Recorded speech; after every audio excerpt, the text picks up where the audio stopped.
Hey, good morning. Welcome to a foreigner in the Philippines. Well, it is an early good morning for me. Nowadays, for some reason, we're waking up at 6 and getting up, and we're still going to bed. Still going to bed very late. It's making for a very long day because we're not doing very much. There's a kind of a limbo, isn't there? Kind of a limbo state between the celebration of Christmas and then waiting for New Year, the big celebration at New Year. If you're Scottish, of course, your emphasis is on the New Year. That's when they celebrate. Not that I'm Scottish, but I got up this morning to an early morning letter from a subscriber, and I want to read this letter to you without revealing, of course, who wrote it, because it's a familiar letter. Every so often I get a letter like this, and the advice is extreme. Now, a lot of people out there will be saying you don't have the right to give that kind of advice. But actually, I do have the right to give that advice to someone who has requested it. It's not something that I offer without being asked. Okay, so let's just get that clear. So, the first letters that I got was, "Hey Terence, can you call me if you're free? For I have a problem with my girl." Well, if you've tried to call, you'll know that we're hopeless on phone calls. We're high in the mountains. We sometimes take hours to upload one video. The signal is so poor. So we don't even try with phone calls, okay? If we've got to make a phone call, we go into Talabon and do it there where the signal is fairly secure. So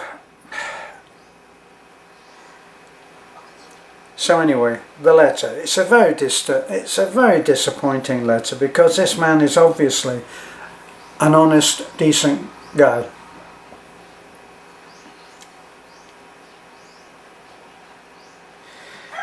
So okay, I help her financially and support her where I can. She keeps on asking me for money to buy her land her house is on.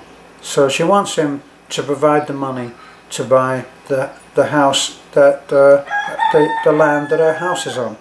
Okay. But then wanted money for Christmas and presents for her kids. I sent it, and now she says she does not know what she wants to do between us. Because of the time apart due to the pandemic, she tells me to look at you guys. I'll leave that little bit out. It doesn't have anything to do with it. She's telling him to compare their relationship to other people's, like ours was for one, and other couples that can be seen online. So now that I've read that again, I've actually realized that it's quite possible that he sent her the money for her land, because it says she keeps on asking me for money to buy her land her house is on, but then wanted money for Christmas and presents for her kids. I sent it, and now she says she doesn't know how things are between us. Maybe the best comment I can make on it is to read you what I sent to him.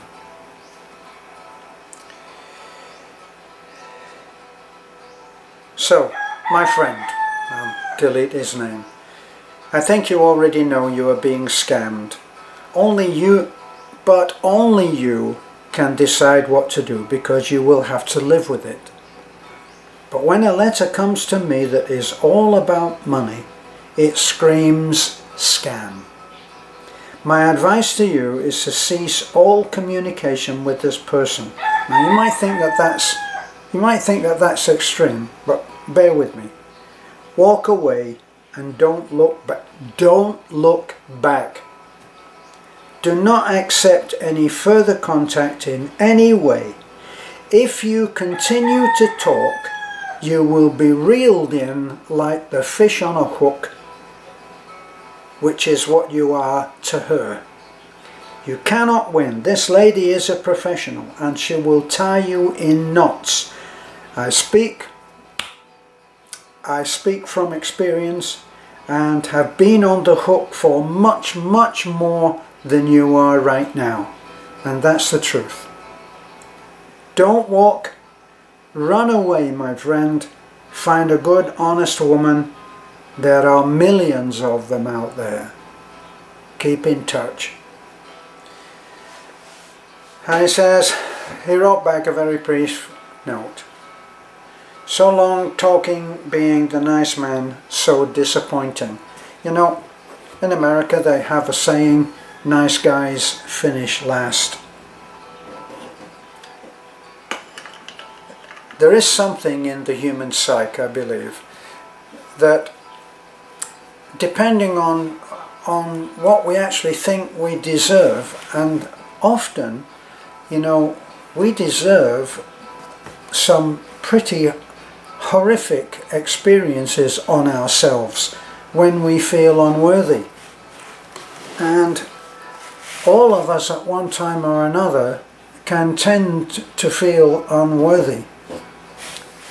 I always remember a friend of mine when I was in California, and this was a good man. He was a carpenter and a good worker, an honest worker who would give good value for his money.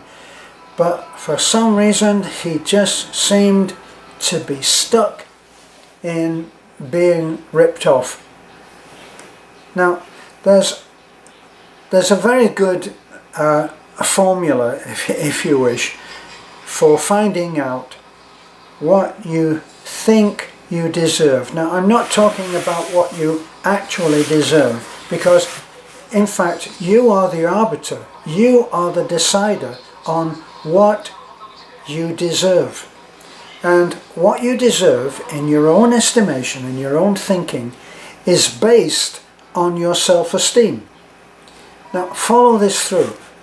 Your self-esteem is based on what you personally are observing yourself doing.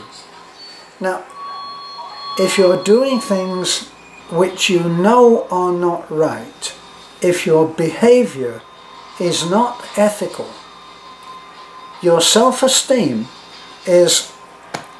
it's the Jiminy Cricket. If you ever grew up as I did watching Pinocchio, and Pinocchio became common to the dictionary, almost a dictionary definition, where if someone tells lies, we all, without referencing the name Pinocchio, we always say your nose is growing, because in the movie when Pinocchio told a lie, his nose grew, and if he told another lie, it grew again. And that's the nature of lies, that once you tell one lie, you're going to have to tell another to reinforce it, and another, and another. So Pinocchio told so many lies that in the end his nose was out here, and he even had a bird's nest with a bird on the end of it. So we get to this stage where, depending on the quality of you as a person, right? We're talking now about qualities, and we're not talking about me, and of course we're not talking about you, present company accepted. We talk about people, and you see good people having terrible experiences. Now, never mind about The Secret and all of that stuff, or all that you have to do is believe that everything that's good is going to come your way, and the whole world will be wonderful, and you'll be able to leave your bike without a chain on it, and it won't get stolen in the worst area of town. Now, let's not get into that. This is really, it's nuts and bolts character. It's nuts and bolts assessment of you and yourself. Now, when you behave properly, it's not always easy to be honest. It's not easy to be honest. It's not easy, and there's a very good reason for not being able to be honest, is because it affects your behavior. So, get honest, change your behavior, start looking at leading an ethical life. Now, gradually, it's a little bit like being on a diet. You know, when you go on a diet and you change your, we're talking about a good diet now, where you change your lifestyle, start exercising a little and eating the right food, it doesn't look, you don't look in the mirror the next day, you don't get on the scale the same afternoon that you ate the salad and look at a weight loss. You don't look at yourself in the mirror and think, hey, this is really working, even though I only started it at 10 o'clock this morning. What we're talking about is really changing your behavior and leading a righteous life. Now, there will be people who look at you, and there'll be people who don't want to know you, because the way that you're behaving now doesn't fit in with their, not yours, their comfort zone. So some people want you to stay where you are. If you're an alcoholic, your friends don't want you to quit drinking. And if you're a thief, your friends will be thieves and they won't want you to stop breaking and entering. This is obvious. And if you're a happily fat person living in the company of happily fat people, you shouldn't go on a diet if you want to keep those friends. In fact, when you go on a 12-step in alcoholism, one of the things that they say is that you have to quit your friends. You have to quit walking down A Street because it has the behind the 8-pool bar. You have to change your behavior. So now what I'm saying is that in order to stop this slide into oblivion that some people seem to be on, you have to change your behavior. Change your behavior, you start to live a more honest life, a more ethical life, and you will know it of yourself, because we can't hide things from ourselves. We know whether we're liars, we know whether we're dishonest, we know whether we are trying to change for the better. And as we try, we become better at it, and as we become better, we become even more demanding of ourselves, and our ethics and our lifestyle changes. And this is very clear. My friend who was a carpenter, I said to him, do you know, what do you deserve? Tell me the life that you deserve. And he said, well, I deserve to get decent jobs because I'm a good carpenter. I deserve to be treated honestly because I am honest, and a girlfriend would be nice. Now, this is a man who was out of work a lot, and he was living in a house that he was on a barter system rebuilding for this customer. And the customer was very slow about coming up with material, so he ends up living on a building site. So I said, now, is that what you think? Do you think you deserve that? And he said, yes, I do. Now, here's the hard truth. Do you know what you really deserve? And I told him what his life was. You deserve to be out of work a lot. You deserve to be driving a heap of garbage, a truck that keeps breaking down. You deserve to live on a building site with a person who doesn't treat you fairly. That's what you believe you deserve. And he said, how can you say that? Because that's your life. Right now, that's your life. And that's the biggest indicator of what you truly, in your heart of hearts, believe you deserve. And so, if your life is not going well, as this person, this man, a decent man I believe, who has now contacted me, and he's being ripped off left, right and centre, as they say in the UK, he needs to change himself. But he needs to start demanding more of himself and of the people that he mixes with.